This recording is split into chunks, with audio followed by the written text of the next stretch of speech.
영모다! 어서 왕세자 절을 모시고 피하라! 네, 알겠습니다. 왕실은 순식간에 피바다가 되었으니 충신들과 영모 세력이 한바탕 뒤엉킨 것이었지요. 피를 흘리며 왕세자를 모시고 강가까지 달아난 충신들은 더 이상 버틸 수 없다는 것을 알았습니다. 결국 갓난 왕세자를 포대기에 감싸 바구니에 눕히고 강물에 띄워보냈으니 그리고 그 자리에서 마지막 숨이 닿을 때까지 버텼지요. 내 목숨이 다하는 한이 있더라도 이곳은 못 지나간다! 한편 영모는 진압되었으나 왕세자는 끝내 찾지 못하였고 그렇게 수십 년이라는 시간이 흘렀습니다. 그러던 어느 날 왕은 장터에서 얼굴 한쪽에 화상 자국 난 소년 하나를 발견하였는데 과연 그 아이가 강물을 타고 살아남은 왕세자였을까요? 때는 조선 왕실에 오랜만에 경사가 찾아들었습니다. 왕비 민씨께서 마침내 옥동자를 낳으셨으니 왕 이성원은 그 소식을 전해 듣자마자 용상에서 벌떡 일어섰다 하였지요. 내관이 아뢰는 말이 채 끝나기도 전이었습니다. 갓난아기는 작고 붉은 얼굴로 힘차게 울어댔고 왕은 그 울음소리가 어찌나 반갑던지 눈시울이 붉어졌다 하였으니 왕비 민씨 또한 기력이 다한 몸을 이끌고서도 아이의 얼굴을 보자마자 눈물을 글썽였다 하였지요. 왕실에 이토록 환한 날이 있었던가 싶을 만큼 궁궐 안 곳곳이 들썩였습니다. 왕세자의 탄생은 온 궁궐을 들뜨게 하였습니다. 허나 그 기쁨을 달갑지 않게 여기는 자들이 있었으니 오랜 세월 조정을 소나기에 쥐고 흔들어 온 훈구 대신들이었습니다. 왕이 추진하는 개혁이 그들의 기득권을 하나씩 허물어 가던 터에 왕의 핏줄마저 이어지게 되었으니 더 이상 머뭇거릴 시간이 없다고 여긴 것이었지요. 그 중에서도 가장 우두머리 격인 윤태석은 왕세자 탄생 소식을 듣고 좌중을 모두 물린 뒤 홀로 긴 침묵에 잠겼다 하였습니다. 이윽고 그가 입을 열었으니 빗줄이 뿌리를 내리기 전에 끊어야 하느니라. 낮고 조용한 목소리였습니다. 분노도 없었고 흥분도 없었지요. 허나 그 한마디 안에 담긴 것이 무엇인지 곁에 있던 자들은 모두 알았습니다. 아무도 입을 열지 못하였으니 그로부터 며칠이 지난 깊은 밤이었습니다. 왕세자가 곤히 잠든 처소 안으로 낯선 내관 하나가 발소리를 죽이고 들어섰지요. 손에는 촛불 하나가 들려 있었으나 그것이 촛불을 밝히러 온 것이 아님은 곧 드러났습니다. 내관은 잠든 왕세자 곁 비단 휘장에 촛불을 들이밀더니 재빠르게 돌아섰으니 삽시간에 불길이 치솟았습니다. 비단 휘장이 타오르고 연기가 방 안을 가득 채웠으며 이내 포대기 자락에도 불씨가 튀었지요. 궁녀들의 비명이 밤 궁궐을 갈랐습니다. 급히 달려든 궁녀들이 물을 끼얹고 불을 손으로 눌러 잡으면서 겨우 불길을 잡기는 하였으나 이미 포대기 자락이 타들어간 뒤였으니 갓난 왕세자의 왼쪽 볼에 불길이 닿고 말았습니다. 왕세자는 다친 자리가 뜨거운지 온 궁궐이 떠나갈 듯 울어댔습니다. 그 울음소리를 듣고 달려온 왕은 직접 아이를 두 팔로 받아 안았지요. 왕은 왕세자의 왼쪽 볼을 들여다보았습니다.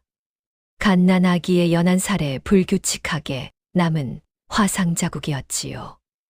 왕은 손가락 끝으로 그 자리를 가만히 어루만지며 한동안 아무 말도 하지 못하였으니 왕비 민씨는 왕의 팔 옆에서 소리 없이 눈물을 흘렸습니다. 조정에서는 촛불이 넘어진 사고라 하였습니다. 왕도 겉으로는 그리 받아들이는 듯하였지요.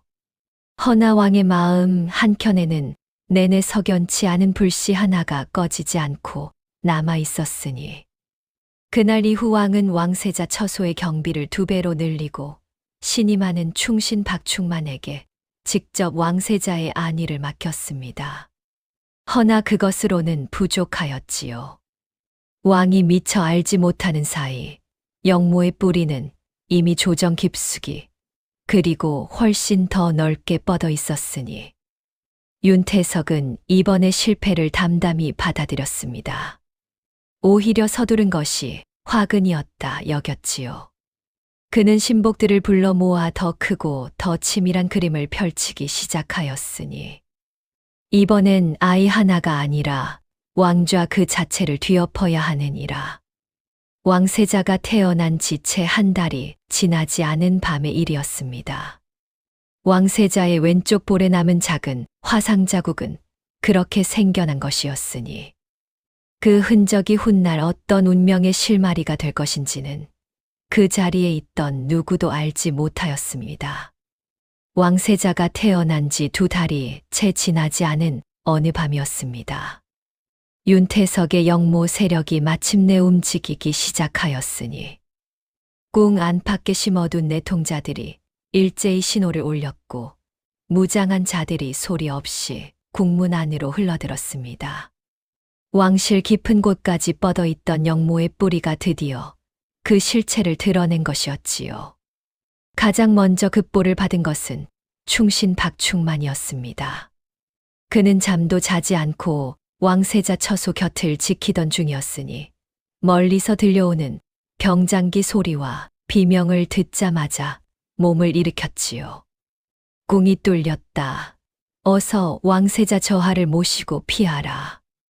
명이 떨어지기가 무섭게 충신들이 왕세자 처소로 뛰어들었습니다. 박충만은 직접 갓난 왕세자를 포대기째 2 팔에 받아 안고 처소를 빠져나왔으니 왕세자는 한바탕 소란에 잠이 깼는지 가느다란 울음을 터뜨렸지만 박충만은 아이를 가슴에 단단히 눌러 안은 채 어둠 속으로 내달렸습니다. 허나 궁 밖으로 나서기가 무섭게 영모 세력의 추격이 시작되었습니다. 사방이 막혀 있었으니 충신들은 칼을 뽑아 들고 싸우며 길을 열었지요. 한 명이 쓰러지면 다른 한 명이 그 자리를 메웠고 박충만은 왕세자를 한시도 내려놓지 않은 채 앞만 보고 달렸습니다. 그렇게 얼마나 달렸을까요? 충신들의 몸에는 어느새 칼에 베인 상처들이 하나둘 늘어나 있었고 피가 옷을 적시며 흘러내렸습니다. 더 이상 먼 곳까지 버티며 달아날 수 없다는 것을 박충만은 직감하였지요. 그들이 다다른 곳은 도성 외곽의 강가였습니다. 달빛이 수면 위에 흩어지고 강물 소리만이 조용히 흐르던 밤이었지요. 박충만은 잠시 눈을 감았다가 떴습니다. 그는 품 안의 왕세자를 내려다보았지요.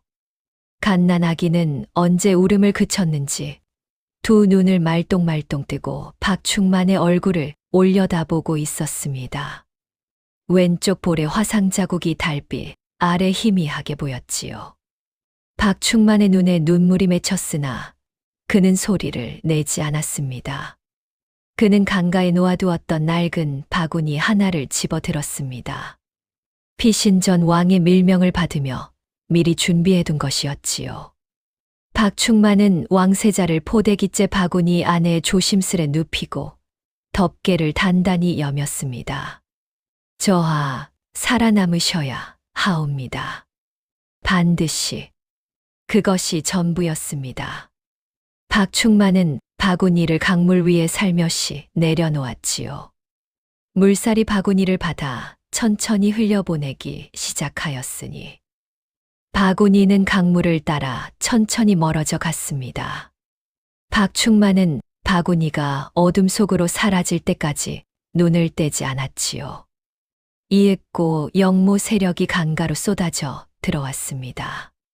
박충만은 천천히 몸을 일으켜 세웠지요. 피가 너무 많이 빠져 제대로 서 있기도 힘든 몸이었으나 그는 칼을 들었습니다. 남은 충신들도 그 곁에 섰으니 충신들은 그 자리에서 끝까지 버텼습니다. 한 명이 쓰러지고 또 한 명이 쓰러졌으되 아무도 강물 쪽으로 눈을 돌리지 않았지요. 영모 세력이 강물 위를 확인하였을 때는 이미 바구니가 흔적도 없이 사라진 뒤였으니 강물은 말없이 흘렀습니다. 작은 바구니 하나를 품에 안은 채로 그 밤 왕세자는 그렇게 강물 위로 사라졌습니다. 충신들이 목숨으로 지켜낸 단 하나의 바구니와 함께였지요. 왕세자가 어디로 흘러갔는지, 살아있는지 죽었는지 아는 자는 이 세상에 아무도 없었습니다. 강물만이 알고 있었을 뿐이었으니 충신들이 왕세자를 데리고 궁을 빠져나가던 그 시각 왕실 안에서는 또 다른 싸움이 벌어지고 있었습니다. 윤태석의 영모 세력은 두 갈래로 나뉘어 움직였지요. 한 갈래는 왕세자를 뒤쫓았고 나머지 한 갈래는 정전을 향해 곧장 밀고 들어왔습니다. 순식간에 궁궐 곳곳에서 칼 부딪히는 소리와 비명이 터져 나왔으니 왕의 편에 남아있던 병력들이 영모 세력과 맞붙은 것이었지요. 왕 이성원은 이미 깨어 있었습니다. 급보가 닿기도 전에 몸속 칼을 집어들었으니 영모의 낌새를 오래전부터 눈치채고 있던 탓이었습니다. 그러나 그를 호위하던 병력은 이미 절반 이상이 흩어진 뒤였고 정전 안에 남은 자는 손에 꼽을 정도였지요. 영모의 수괴 윤태석이 정전 안으로 들어섰습니다. 관복은 단정히 여며져 있었고 표정은 여느 때처럼 고요하였지요. 마치 조회에 참석하러 온 사람 같은 얼굴이었습니다. 그는 왕 앞에 멈춰 서서 허리를 낮게 굽혔습니다.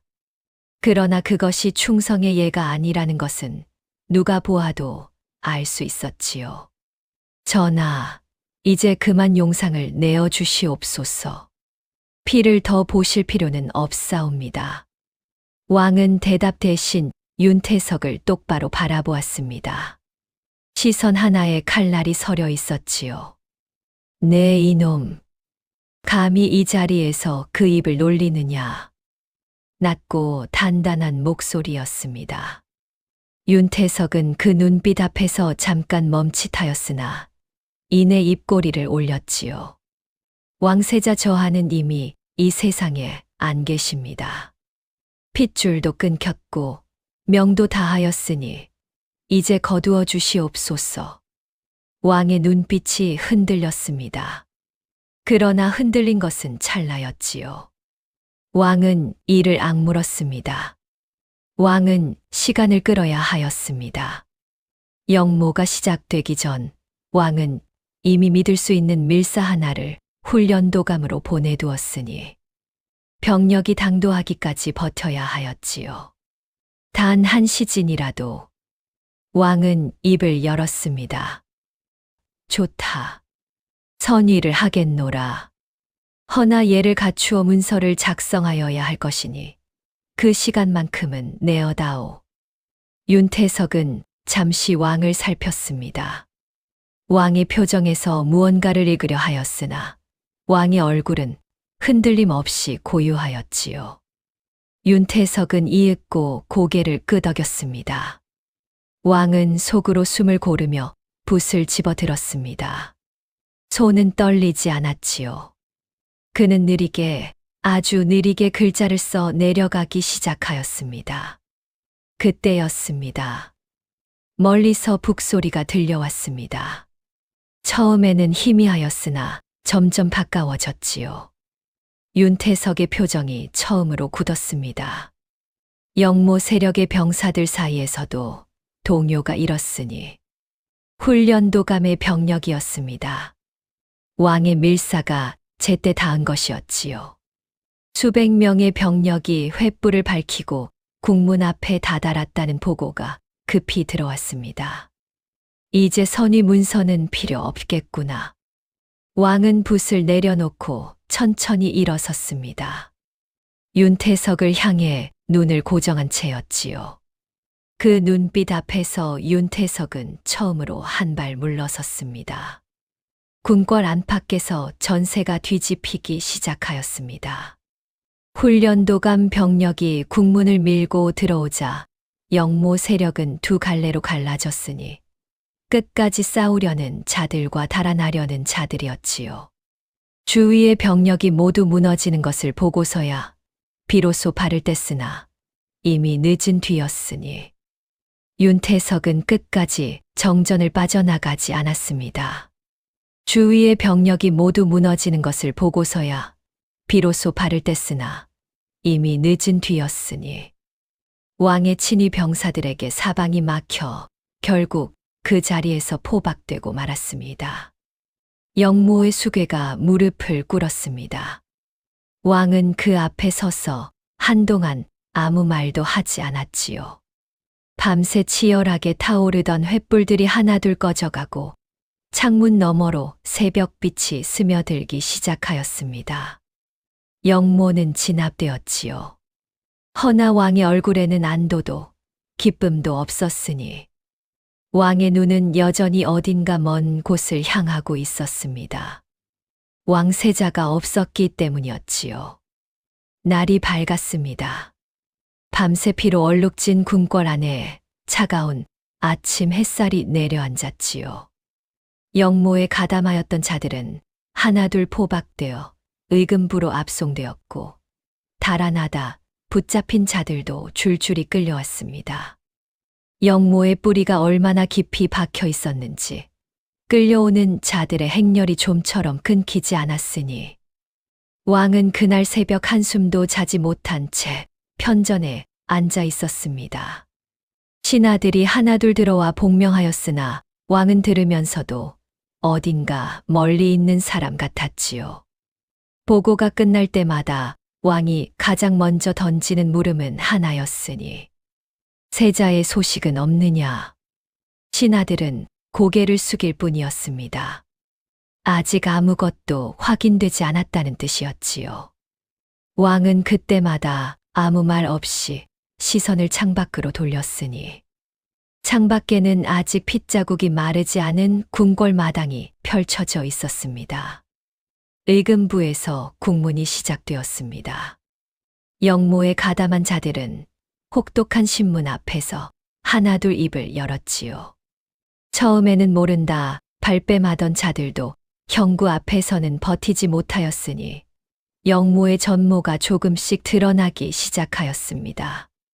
누가 주동하였는지, 누가 내통하였는지, 언제부터 도모하였는지가 낱낱이 밝혀졌지요.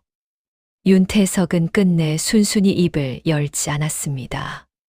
형구 앞에서도 표정 하나 흐트러지지 않았으니 국문을 집행하는 관원들조차 등골이 오싹하다 하였지요.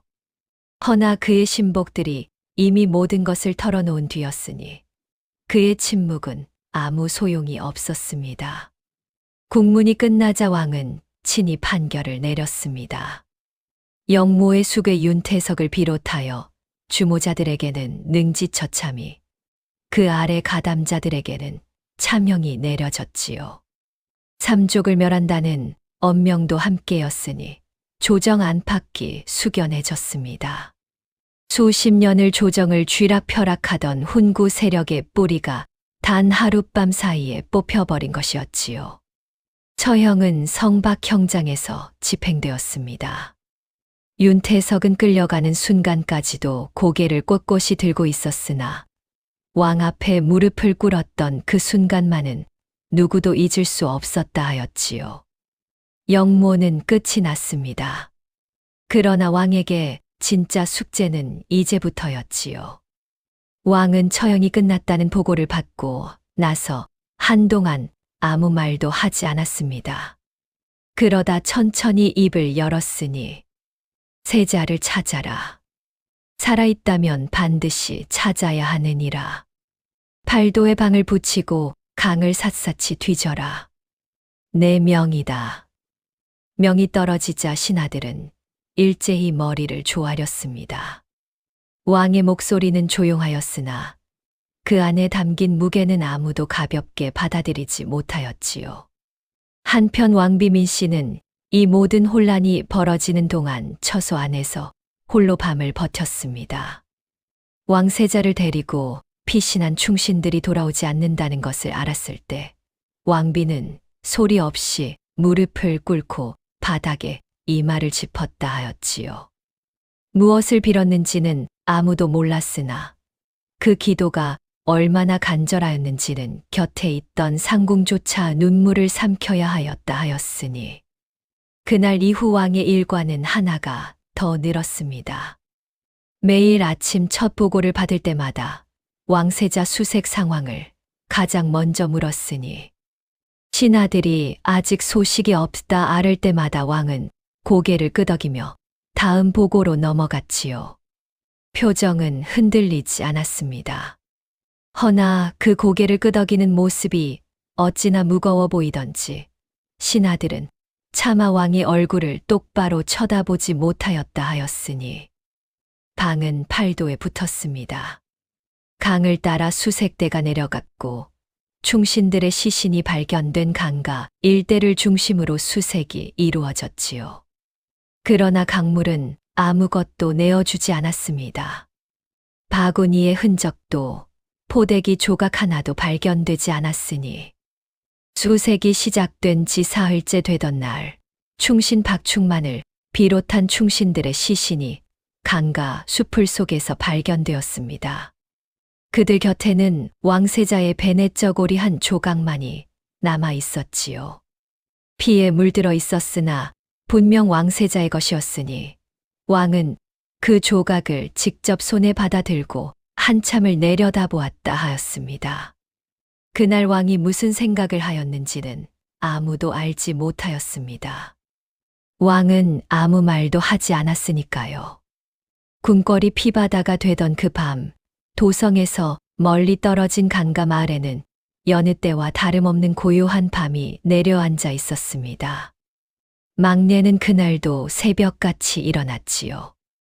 홀로 사는 몸이라 밥 한 끼를 얻으려면 해가 뜨기 전부터 강가에 나가 낚싯대를 들이워야 하였으니 그녀는 낡은 배옷 위에 앞치마를 두르고 대나무 낚싯대를 챙겨 강가로 나섰습니다. 이른 아침 강물은 언제나처럼 잔잔하였습니다. 물 한 개가 수면 위를 낮게 흘렀고 멀리 산 너머로 붉은 새벽빛이 번지기 시작하였지요. 막내는 강가 바위에 걸터 앉아 낚싯줄을 들이우고 눈을 가늘게 떴습니다. 물고기가 물릴 때까지 기다리는 것은 언제나 그녀에게 가장 고요한 시간이었으니 그때였습니다. 상류 쪽에서 무언가가 천천히 떠내려오고 있었지요. 처음에는 나뭇가지인가 싶었습니다. 허나 가까워질수록 형체가 뚜렷해졌으니 흰 천으로 감싸진 작은 바구니였습니다. 막내는 낚싯대를 내던지고 강물 속으로 발을 들였습니다. 차가운 물이 발목을 넘어 무릎까지 차올랐으나 그런 것에 신경 쓸 겨를이 없었지요. 바구니가 지나쳐 가기 전에 두 손으로 붙잡았으니 바구니를 강가로 끌어올려 천을 걷어내자 안에는 포대기에 쌓인 갓난아기가 있었습니다. 아이는 죽지 않았습니다. 두 눈을 말똥말똥 뜨고 막내의 얼굴을 올려다보고 있었지요.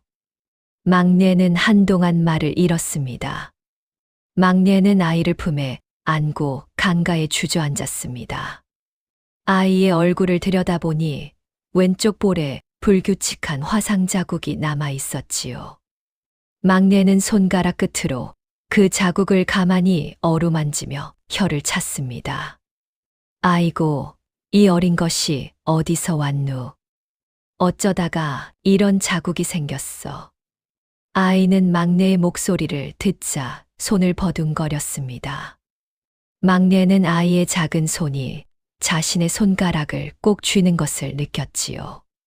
그 순간 막내의 눈에 눈물이 맺혔으니 자신도 왜 그런지 알 수 없었다 하였습니다. 막내는 마을로 돌아와 이웃들에게 사정을 알렸습니다.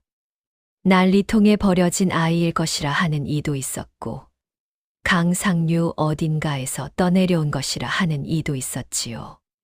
관아에 신고해야 한다는 말도 나왔으나 막내는 고개를 저었습니다. 관아에 맡기면 이 아이 어찌 될지 누가 알겠어. 내가 키우겠네. 이웃들은 혀를 찼습니다. 혼자 사는 늙은 몸으로 갓난아기를 키우겠다니 무모한 짓이라 하였지요. 허나 막내는 요지부동이었으니 그날부터 아이는 막내의 품에서 자라기 시작하였습니다. 세월이 흘렀습니다. 아이는 막내의 손에서 무럭무럭 자랐지요. 먹을 것이 넉넉하지 않은 날도 있었고, 아이가 열이 나 밤새 막내가 잠 못 이루는 날도 있었습니다. 그러나 막내는 한 번도 아이를 내쳐야겠다는 생각을 하지 않았으니, 아이는 영특하였습니다.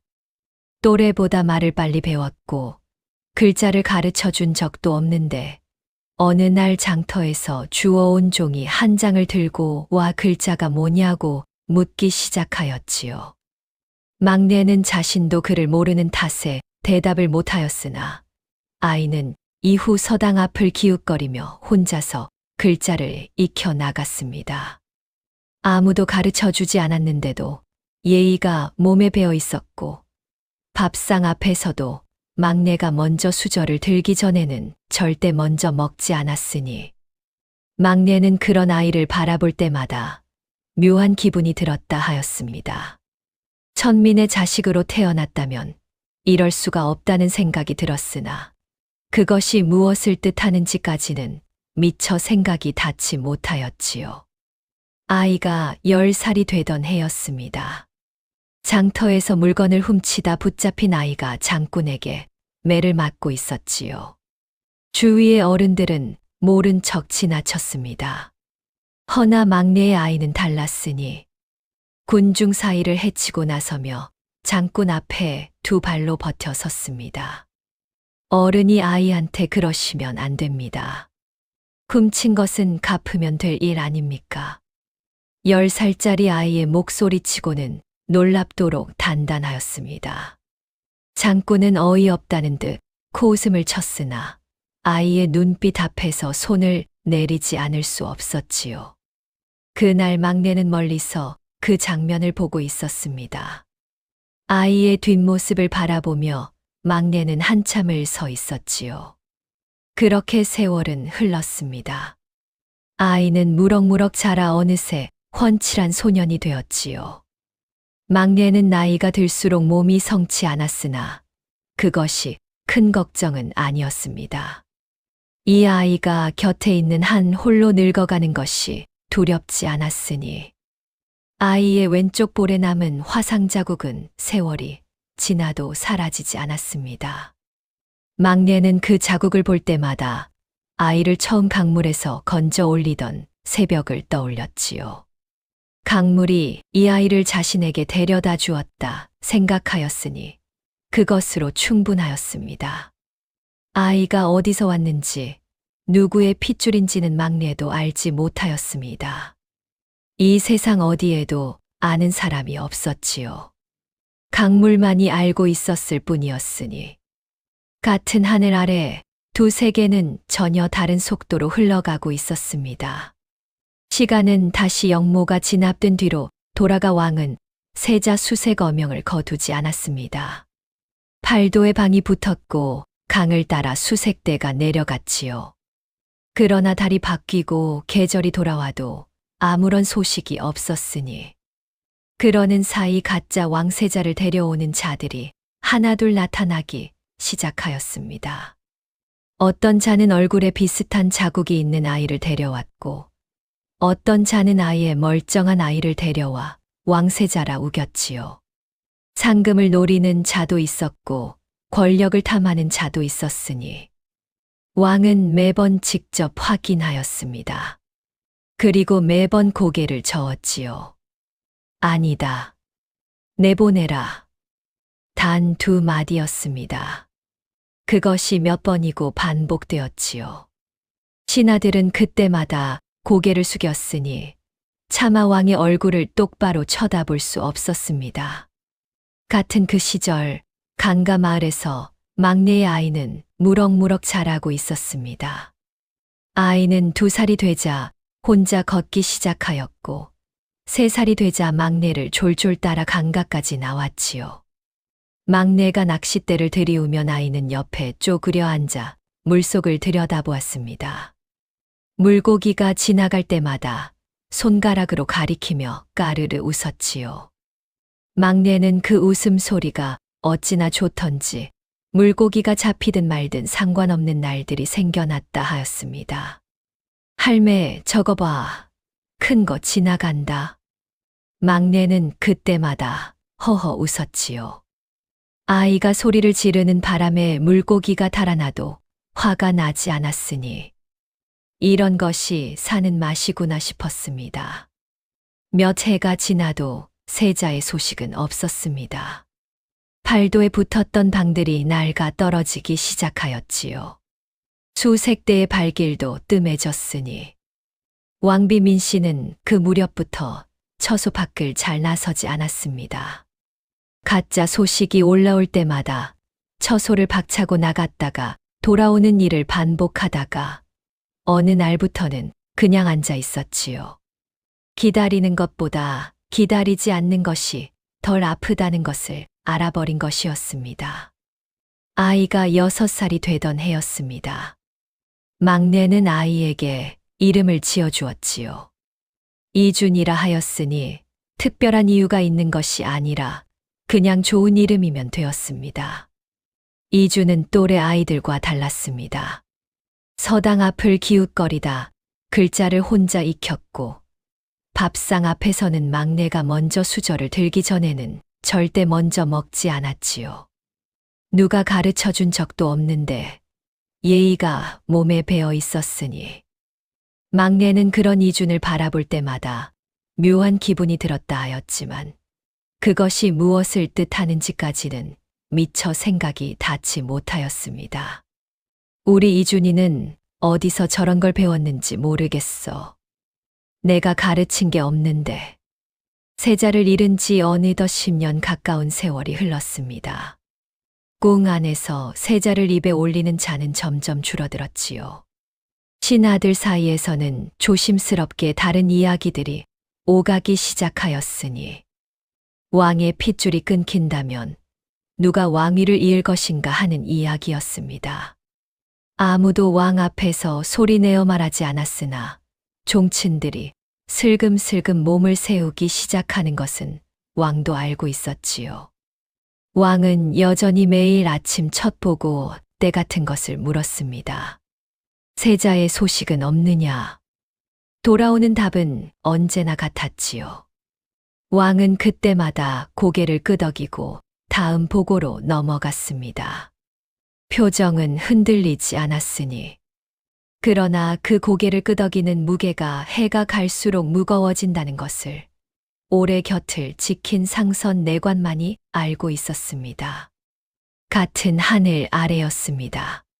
한쪽에서는 왕이 10년의 무게를 홀로 지고 있었고 다른 한쪽에서는 그 왕의 핏줄이 강가마을에서 무럭무럭 자라고 있었지요. 두 사람 사이의 거리가 얼마나 되는지는 아무도 몰랐습니다. 강물만이 알고 있었을 뿐이었으니 이준이 12살이 되던 해부터 막내의 몸이 예전 같지 않았습니다. 무릎이 시큰거려 오래 걷지 못하였고 낚싯대를 오래 잡고 있으면 팔이 저려왔지요. 막내는 내색하지 않으려 하였으나 이준은 진작에 알아채고 있었습니다. 어느 날 아침이었습니다. 막내가 낚싯대를 챙기려 하자 이준이 먼저 집어들었지요. 할매는 오늘 쉬어. 내가 잡아올게. 막내는 핀잔을 주려다가 멈추었습니다. 이준의 눈빛이 어찌나 단단하던지 거절할 수가 없었지요. 그날부터 이준이 새벽마다 강가에 나가 낚시를 하였습니다.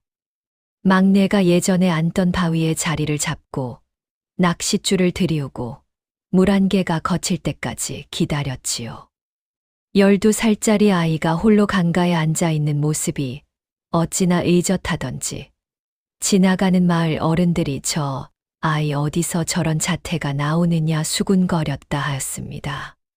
장터 심부름도 이준의 몫이 되었습니다. 막내가 필요한 것들을 적어주면 이준이 이른 아침 장터로 나갔지요. 장터 상인들은 이준을 보면 일에 한마디씩 하였습니다. 얼굴에 화상 자국이 있어 처음 보는 이들은 흠칫 놀라기도 하였지요. 허나 이준은 그것에 개의치 않았습니다. 눈을 피하거나 고개를 숙이는 법이 없었으니 오히려 또렷하게 눈을 맞추며 인사를 하였지요. 그 당당함이 어찌나 자연스럽던지 상인들은 이내 화상 자국 같은 것은 잊고 이준이 오기를 기다리게 되었다 하였습니다. 내 할매는 복도 많다. 저런 손자 하나 두고. 이준은 그 말을 들을 때마다 씩 웃었습니다. 그리고 집에 돌아와 막내에게 그대로 전하였지요. 막내는 그 말을 들을 때마다 픽 웃으면서도 눈가가 촉촉해졌다 하였으니 그 무렵 궁궐에서는 왕이 마침내 결단을 내렸습니다. 세자를 잃은 지 10년이 훌쩍 넘은 어느 날 왕은 편전에서 신하들을 물리고 홀로 오래 앉아 있었지요. 그러고는 이튿날 아침 오래 걸려 있던 수색방을 내리라 명하였습니다. 조용하고 짧은 명이었으니 방을 내려라. 신하들은 고개를 숙였습니다. 아무도 감히 무슨 말도 하지 못하였지요. 왕이 스스로 포기를 선언한 것이나 다름없었으니 방이 내려졌습니다. 팔도에서 마지막 남은 수색방들이 하나씩 떼어졌지요. 수십 년 가까이 붙어 있던 방이 내려지는 날, 왕은 창밖을 내다보며 아무 말도 하지 않았습니다. 왕비민 씨는 그 소식을 전해 듣고 처소에서 하루 종일 나오지 않았습니다. 저녁이 되어 상궁이 수라상을 올리러 들어갔을 때 왕비는 창가에 앉아 밖을 내다보고 있었지요.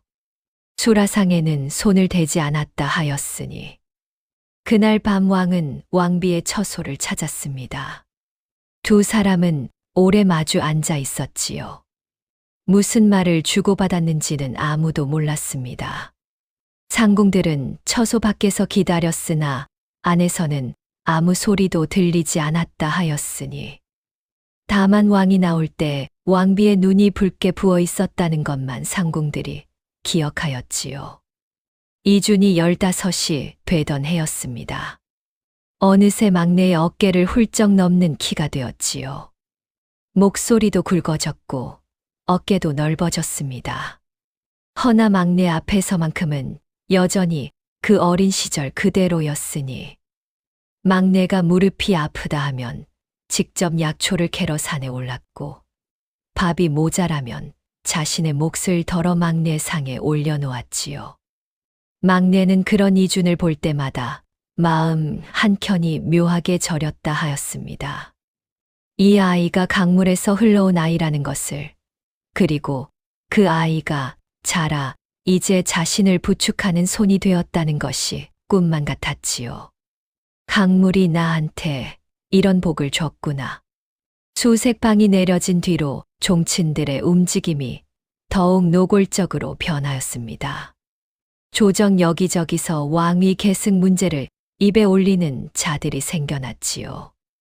누구는 암흑의 종친이 났다 하였고 누구는 또 다른 이름을 내세웠으니 왕은 그 모든 것을 알면서도 묵묵히 듣기만 하였습니다. 신하들 중 가장 오래 왕을 모신 영의정이 조심스럽게 입을 열었습니다. 전하, 이제라도 후궁을 들이시어 종사를 이으시는 것이 어떻겠사옵니까? 신하들의 걱정이 이만저만이 아니옵니다. 왕은 한동안 대답하지 않았습니다. 창밖을 바라보다가 이윽고 입을 열었지요. 알겠노라. 단 2 글자였습니다. 영의정은 고개를 숙였지요. 왕의 그 2 글자 안에 얼마나 많은 것이 눌려 있는지를 그 자리에 있던 누구도 다 헤아리지 못하였을 것이었습니다. 수색방이 내려지고 얼마 지나지 않아 왕은 후궁을 맞이하였습니다. 신하들의 청이 하도 간절하였고 왕 스스로도 더 이상 버틸 명분이 없었지요.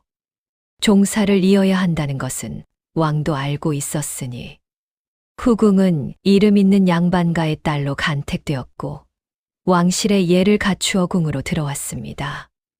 왕비 민씨는 그날 하루 종일 처소에서 나오지 않았다 하였지요. 상궁들이 조심스럽게 드나들었으나 왕비는 아무것도 먹지 않았다 하였으니 왕은 왕비의 처소를 찾아가 오래 앉아 있었습니다. 무슨 말을 하였는지는 아무도 몰랐지요. 다만 왕이 나올 때 왕비가 방문 앞까지 따라 나와 배웅하였다는 것만 상궁들이 기억하였습니다. 달이 가고 계절이 바뀌었습니다.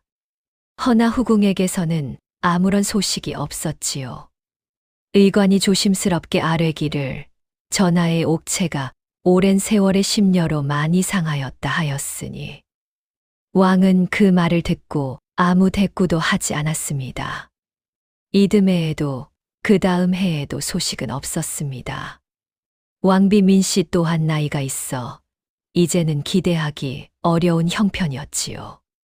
후궁을 하나 더 드리자는 청이 다시 올라왔으나 왕은 고개를 저었습니다. 그만하라. 짧고 단호한 한마디였습니다. 신하들은 감히 더 청하지 못하였지요. 그 무렵 조정 안에서는 공공연한 암투가 벌어지고 있었습니다. 종친들 중 가장 세력이 큰 두 파가 서로 자기 편의 종친을 왕위 계승자로 밀기 시작하였지요. 겉으로는 조정의 안위를 걱정하는 척하였으나 속으로는 누가 먼저 왕의 눈에 들 것인가를 다투는 것이었습니다. 충성스러운 신하들이 이를 왕에게 은밀히 고하였지요. 왕은 그 보고를 들으며 창밖을 바라보았습니다. 눈이 내리고 있었지요.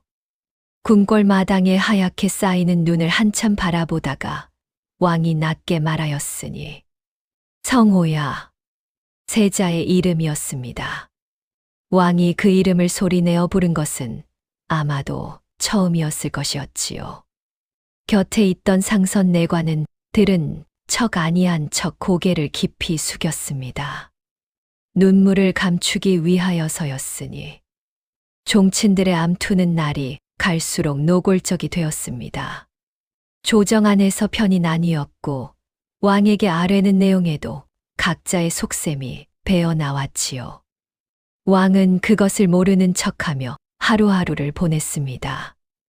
허나 그 하루하루가 어찌나 무거웠던지 오래 왕을 모신 상선 내관의 눈에는 왕이 눈에 띄게 야위어가고 있음이 보였다 하였지요. 그런 왕에게 뜻밖의 소식이 전해진 것은 봄이 막 시작되던 때였습니다. 가까운 고을에 행차 일정이 잡혔지요. 오래 궁 안에만 있었던 탓에 신하들이 간청한 것이었습니다. 왕은 처음에는 내키지 않는 기색이었으나 이윽고 허락하였으니 아무도 몰랐습니다. 그 행차가 어떤 만남으로 이어질 것인지를 왕 자신도 신하들도 아무도 알지 못하였지요. 봄볕이 궁궐 마당에 내려앉던 그날 왕의 행차 준비가 시작되었습니다. 그리고 그 행차의 길목 어딘가에 15해를 간가 마을에서 자란 소년이 장터를 오가고 있었지요. 두 사람 사이의 거리가 이제 하루 앞으로 좁혀지고 있었으니 봄볕이 완연하던 어느 날 아침이었습니다. 이주는 그날도 일찍 일어났지요. 막내가 필요하다 한 것들을 챙겨 장터로 나설 준비를 하였으니 막내는 부엌에서 아침을 차리다가 이준의 뒷모습을 바라보았습니다. 오늘 장터 쪽에 왕의 행차가 지나간다 하더구나. 괜히 어른들 틈에 끼지 말고 조심해라. 이주는 고개를 끄덕이고 집을 나섰지요. 마을 어귀에 나서니 과연길 양쪽으로 사람들이 하나둘 모여들고 있었습니다. 행차 소식에 구경 나온 백성들이었지요. 이주는 그 틈을 빠져나가 장터로 향하였습니다. 보리를 먼저 마치고 돌아가면 그만이었으니 장터는 평소보다 한산하였습니다. 행차 구경을 나간 사람들이 많았던 탓이었지요. 이주는 막내가 필요하다 한 것들을 하나씩 사들고 장터 길목을 빠져나오려 하였습니다. 그때였으니 저 멀리 길 위에서 북소리가 들려오기 시작하였습니다. 행차였지요. 사람들이 일제히 길 양쪽으로 물러서며 고개를 숙였습니다. 이준도 걸음을 멈추었지요. 길가에 선 채로 행차가 지나가기를 기다렸습니다. 행차의 앞줄이 지나갔습니다. 의장병들이 줄지어 지나갔고 깃발들이 바람에 나부켰지요. 이주는 그제야 허리를 굽히려 하였습니다. 그 순간이었으니 말발굽 소리가 가까워지더니 멈추었습니다.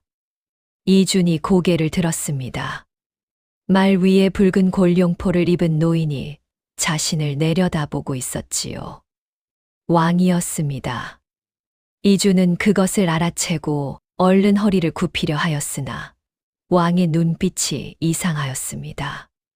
그냥 지나가는 눈빛이 아니었으니 무언가에 완전히 얼어붙은 듯한 그 눈빛이 오직 이준만을 향하고 있었지요. 행차가 멈추었습니다. 신하들이 술렁였지요. 왕은 그것을 듣지 못하는 사람처럼 이준에게서 눈을 떼지 못하였으니 왕이 말에서 내렸습니다. 신하들이 일제히 달려들었으나 왕은 손을 들어 물리쳤지요.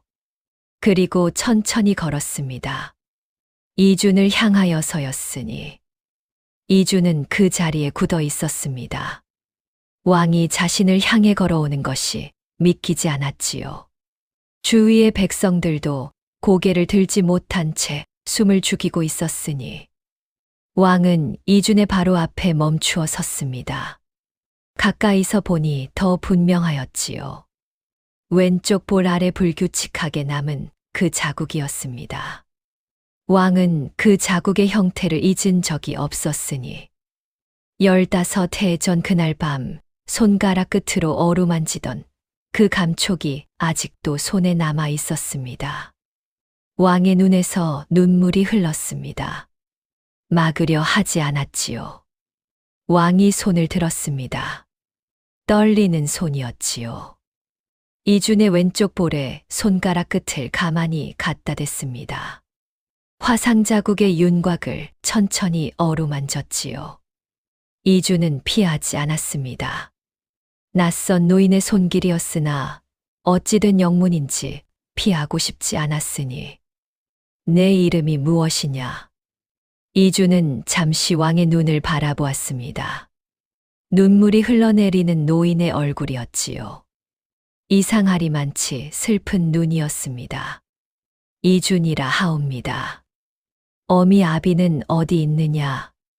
없사옵니다. 갓난아기 때부터 강가에서 홀로 사시는 노파 손에 길러졌습니다.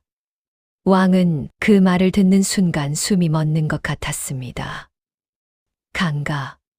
그 한마디가 가슴 속 어딘가를 정확하게 찔렀지요. 왕은 이준의 어깨를 두 손으로 붙잡았습니다. 손이 심하게 떨렸으나 놓지 않았지요. 왕의 눈에서 눈물이 멈추지 않았습니다. 신하들은 감히 다가서지 못한 채 멀찍이 서 있었지요. 백성들은 여전히 고개를 숙인 채 숨죽이고 있었으니 그 고요한 봄길 위에서 왕과 소년만이 서로를 마주보고 있었습니다. 왕은 이준에게서 눈을 떼지 않은 채 뒤를 향해 낮게 명하였습니다. 왕 이성원 신하에게 이 아이와 아이를 키운 노파를 궁으로 데려오너라. 오늘 당장. 신하들이 일제히 고개를 조아렸습니다. 이준은 그 말을 들으며 왕의 얼굴을 바라보았지요. 이 노인이 왜 우는지, 왜 자신을 이리 바라보는지 아직 아무것도 알지 못하였습니다. 허나 이상하게도 두렵지 않았으니 오히려 가슴 어딘가가 이유 없이 뜨거워지는 것을 느꼈지요. 그것이 15해 만의 만남이었습니다. 강물이 데려간 아이가 봄볕 아래 장터 길목에 서 있었고 15해를 기다린 아비가 말 위에서 그 얼굴을 알아보았지요. 두 사람은 아직 서로가 누구인지 말하지 않았습니다. 허나 왕은 이미 알고 있었으니 이 아이가 성호라는 것을, 강물이 결국 돌려보낸 것이라는 것을, 이제 남은 것은 그것을 세상에 증명하는 일뿐이었습니다. 왕의 어명이 떨어지자 신하들이 즉각 움직였습니다. 이주는 그날 저녁 궁으로 들어왔지요. 난생 처음 보는 궁궐의 높은 담장과 기와지붕을 올려다보면서도 이주는 놀란 기색보다는 고요한 눈빛이었으니 이상하리만치 위축되지 않는 아이였습니다. 신하들은 그 모습을 보며 서로 눈짓을 주고받았지요. 막내는 이준보다 조금 늦게 도착하였습니다. 생전 궁궐 근처에도 가본 적 없는 몸이라 관원들이 데리러 왔을 때 혼비백산하였다 하였지요. 궁궐 문을 들어서면서도 다리가 후들거렸으나 이준의 얼굴을 보자마자 걸음이 빨라졌습니다. 이준아, 괜찮으냐? 무슨 일이 있었던 게냐? 내가 왜 여기 있어? 걱정 마세요, 할매. 저도 아직 모르겠습니다. 이튿날 아침 국문이 시작되었습니다. 막내는 편전 한켠에 무릎을 꿇고 앉아 신하들의 물음에 하나씩 대답하였지요. 아이를 발견한 날이 언제였는지, 어디서 건졌는지, 그날 주위에 다른 사람이 있었는지를 낱낱이 물었습니다. 막내는 떨리는 목소리로 그날의 기억을 풀어놓았지요. 이른 새벽이었습니다요. 낚시하러 강가에 나갔다가 상류 쪽에서 바구니 하나가 떠내려오는 것을 봤지요. 건져보니 갓난아기가 있었습니다요. 왼쪽 볼에 화상 자국이 있는 아이였으니 그게 이준이옵니다. 신하들이 서로 눈빛을 주고받았습니다. 충신들의 시신이 발견된 강가 위치와 막내가 아이를 건진 강가 위치가 같은 강줄기를 따라 이어진다는 것이 확인되었지요. 물살의 방향과 속도를 헤아리면 충분히 닿을 수 있는 거리였습니다. 왕실 의관이 이준을 불러 세웠습니다. 용모와 골격을 살폈지요. 한참을 들여다보던 의관이 천천히 무릎을 꿇었으니 전하, 눈매와 콧날이 전하를 많이 닮으셨사옵니다. 편전안이 고요해졌습니다. 왕은 자리에서 일어나 이준의 앞에 섰지요.